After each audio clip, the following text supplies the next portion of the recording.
નમસ્કાર મિત્રો, હું છું ડીએ પંપાણિયા. રાજુલા મધ્યે આવેલ ઐતિહાસિક ધરોહર ધરાવતી સંસ્થા એટલે શ્રી જે સંઘવી હાઈસ્કૂલ રાજુલા. મિત્રો, આ અમારી શાળા છે. મા સરસ્વતીના શરણોમાં વંદન કરીને હું મારી વાત રજૂ કરું તો 1952થી 2023 સુધીમાં આ સંસ્થામાંથી અનેકવિધ વિદ્યાર્થીઓ સમાજના શ્રેષ્ઠ નાગરિક બન્યા છે. ખૂબ સારા સ્થાનો પર એ પોતાનું સ્થાન બિરાજે છે. ત્યારે આ સંસ્થા એ ગૌરવરૂપ ઇતિહાસ રહ્યો છે. આજે વર્તમાન સમયની અંદર પણ રાજુલા તાલુકા અને આસપાસના ગામડામાંથી આવતા તમામ સમાજના વર્ગના લોકો અને એના સંતાનો આ સંસ્થામાંથી અભ્યાસ કરી રહ્યા છે. હું 2005થી આ સંસ્થાની અંદર જોડાણો છું. ત્યારે ઉચ્ચતર માધ્યમિક વિભાગમાં મારો મુખ્ય વિષય સમાજશાસ્ત્ર અને ગૌણ વિષય એ ભૂગોળ શીખવું છું. મિત્રો, મારા સતત પ્રયાસ રહ્યા છે કે હું મારા વિદ્યાર્થીઓને ઉત્તમ પ્રકારનું શિક્ષણ કઈ રીતે આપી શકું.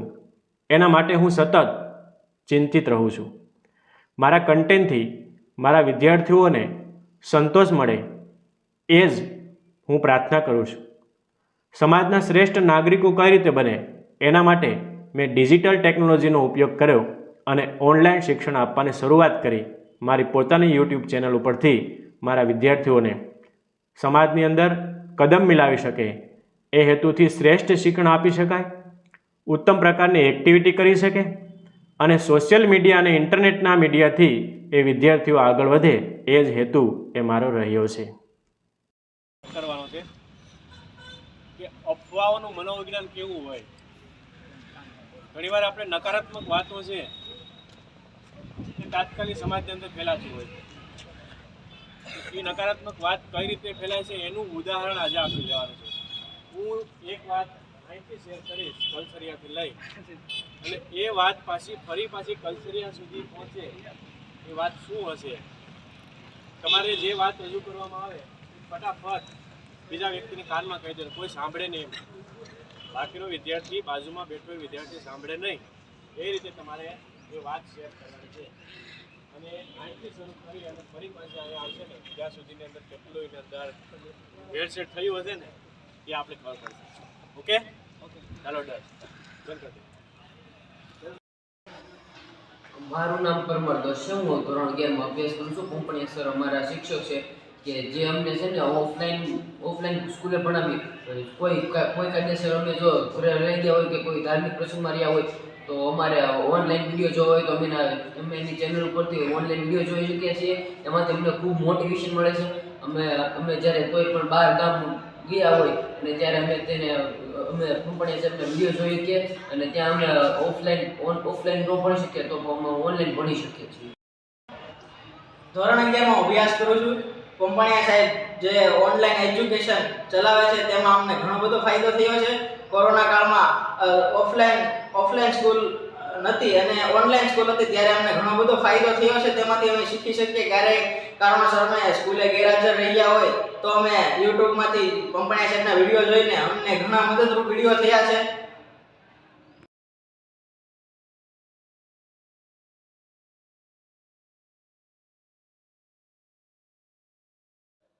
નમસ્કાર મિત્રો, આ વાત હતી અમારી શાળાની.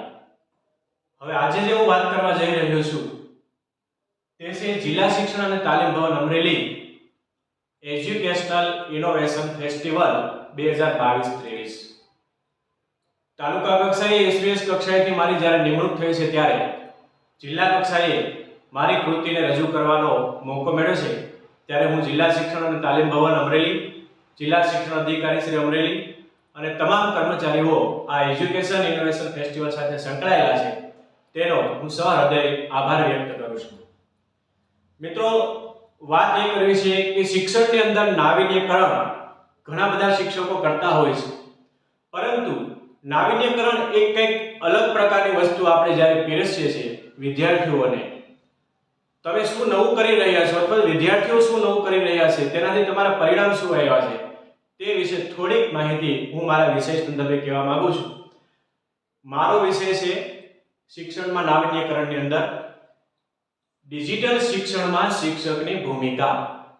હા મિત્રો, આજે આપણે જાણીએ છીએ કે વિજ્ઞાન અને ટેકનોલોજી એ કયા સંદર્ભે આજે આગળ વધી રહ્યા છે, ત્યારે સૌ વિદ્યાર્થીઓ ડિજિટલ શિક્ષણના માધ્યમથી એક ઉત્તમ પ્રકારનું શિક્ષણ મેળવે એ હેતુથી જ્યારે કોરોના પરિસ્થિતિ ચાલતી હતી, ઓનલાઈન શિક્ષણનો આખો માહોલ સમગ્ર રાજ્યની અંદર જ્યારે બની રહ્યો હતો, ત્યારે અમારી શાળામાં પણ ઓફલાઈન શિક્ષણ બંધ હતું. આવા વિદ્યાર્થીઓને ઓનલાઈન શિક્ષણ કઈ રીતે આપી શકાય, અમે જોયું કે ઘણી બધી સ્કૂલો છે એ પોતાના બાળકોને યુટ્યુબના માધ્યમથી, બીજા અન્ય કોઈ માધ્યમથી, એપ્લિકેશનો, ખાનગી ટ્યુશન્સ વગેરે જે ચેનલો દ્વારા વિડીયો હતા એ વિડીયો વિદ્યાર્થીઓને શેર કરે. મેં જોયું કે હું પણ આવું કેમ ન કરી શકું.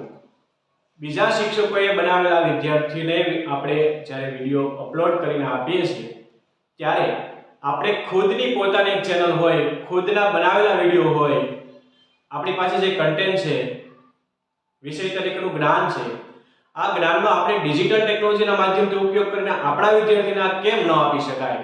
અને આ જ પ્રશ્નાર્થ મારા મગજની અંદર જ્યારે ખૂચ્યો અને ત્યારે મને એક વિચાર આવ્યો કે મને આ કરવું જોઈએ. અને પહેલી શરૂઆત કરી, મેં પોતે જાતે વિડીયો બનાવ્યો. આ વિડીયોને યુટ્યુબમાં અપલોડ કર્યો.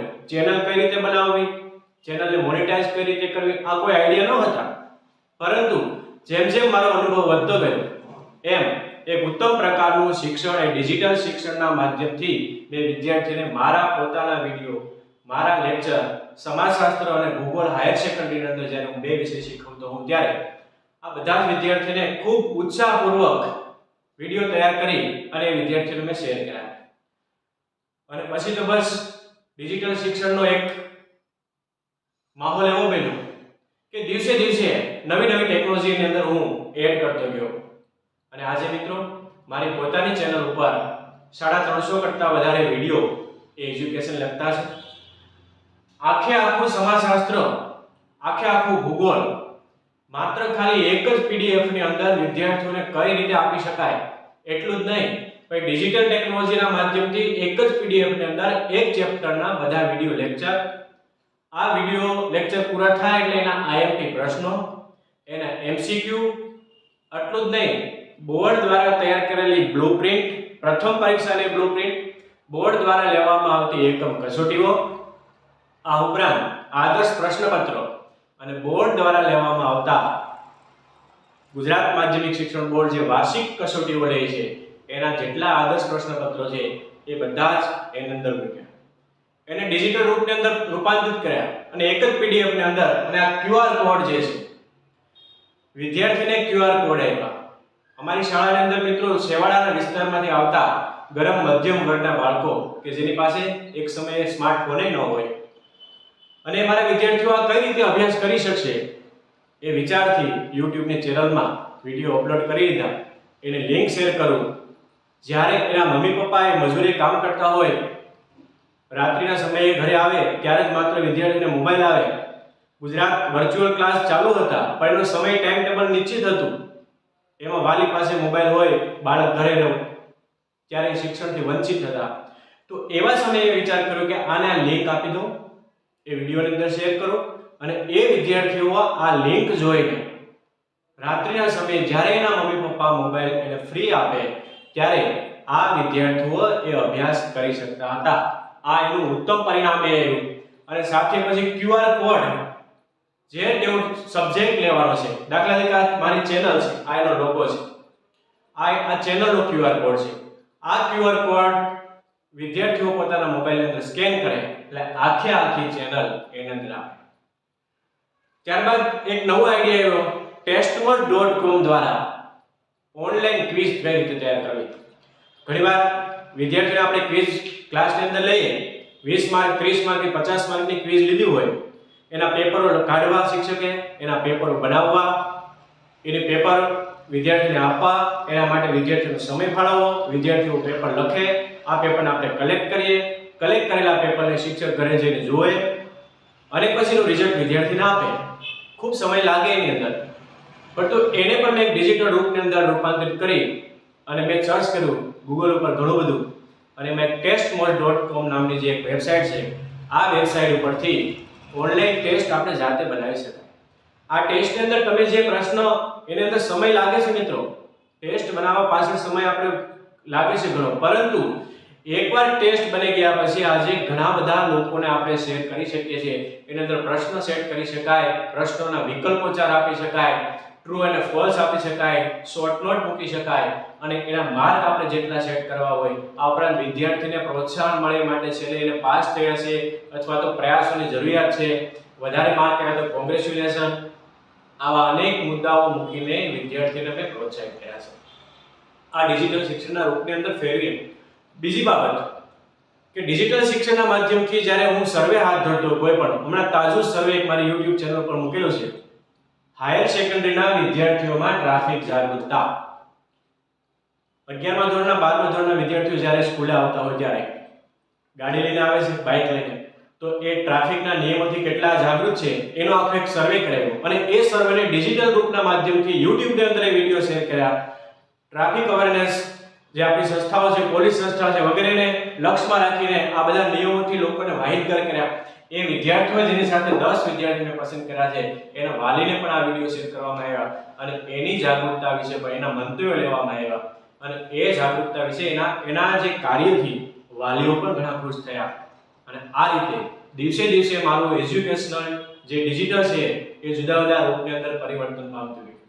અને આજે આનાથી પણ ઉત્તમ કઈ રીતે કરી શકાય એના માટે લેપટોપ છે, ટેબ્લેટ છે, સ્માર્ટફોન છે, આ ઇન્ટરનેટનો ઉપયોગ છે, એના માધ્યમથી વધારે ક્લાસની અંદર આપણે ઓનલાઈન શિક્ષણ કઈ રીતે આપી શકાય એ જ હેતુ આ ચેનલનો રહ્યો છે. મારી કૃતિ જ્યારે જિલ્લા કક્ષાએ જઈ રહી છે ત્યારે હું અપેક્ષા રાખું છું કે મારી કૃતિને આપ અવશ્ય નિહાળવા આવજો અને જો કૃતિ મારી પસંદ પડે તો અમારી જિલ્લા શિક્ષણ અને તાલીમ ભવન એની YouTube ચેનલ ઉપર પણ મુકાયેલી હશે. અને આ માત્ર વિદ્યાર્થીઓને વર્તમાન સમયની અંદર ડિજિટલ શિક્ષણના માધ્યમથી કઈ રીતે આપણે આગળ વધારી શકાય એ જ હેતુ આ ચેનલનો રહ્યો છે. અને બાકી આપણું જે જિલ્લા શિક્ષણ તાલીમ ભવન છે દર વર્ષે આ ફેસ્ટિવલ ઉજવે છે અને એમાં અનેકવિધ મારા જેવા અનેકવિધ શિક્ષકો એ પોતાનું નાવીન્યકરણ રજૂ કરે છે અને એમાંથી આપણે ઘણી બધી પ્રેરણા મળે છે. કંઈક નવું શીખવાની ઝુંબેશ એ આપણે એમાંથી પ્રાપ્ત કરીએ છીએ. આટલી વાત રાખું છું. આભાર સૌનો.